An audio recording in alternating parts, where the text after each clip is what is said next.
URIPOK ACHOM LEIKAI LEIBA Angel Children Hospital da NGARANG NUMIDANGWAIRAM SHAKHANGDABA KHUTLAI Shingna NONGMEI KAPSILLAMBA THOUWONG ADUBU YANINGDABA PHONGDOKLADUNA NGASI URIPOK ACHOM LEIKAI NUPI APUNBA Amadi Angel Hospital gi Dr. Amadi Staff Shingna Hospital Asigi Mamangda Wakat Meepham Chathakhre Wakat Meepham aduda saruk yakhibi URIPOK ACHOM LEIKAI NUPI APUNBA ki President Samurai Latpa Modubalana Hai Ngarang Shakhangdaba Shingna angang singge Laifam Hospital aseda NONGMEI kapshinduna akiya khangnang halamba se yamna laibak tibane karigumba NONGMEI maru aduna laying balakjaba angang singda natraga hospital asigi Dr. Amadi Staff Singda palam labadi madugi tekchak kanana pugadawribano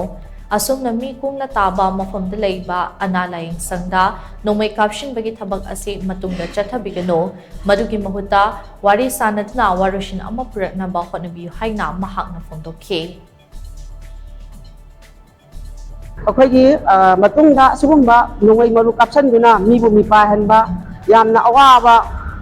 तंगतुं लेता खांगिबा पुंसीसिदा अमुक्का हेन्ना नुंगाइतबा हाइबदु ओहेनबिगनु हाइदुना अखोगी इसासिने फंदा अखोइना हाइजरी मतुंगा अखोइ उरिपोकी माइकैदा सुगुंबा फजदबा यामना ताबदा नुंगाइतबा थौदोंसे phone बिदनाबा अखोइना इसासिने फंदा हाइजरी अदुगा होबिस्तानगी authority जो हाइजरी यानबा पोरकपियो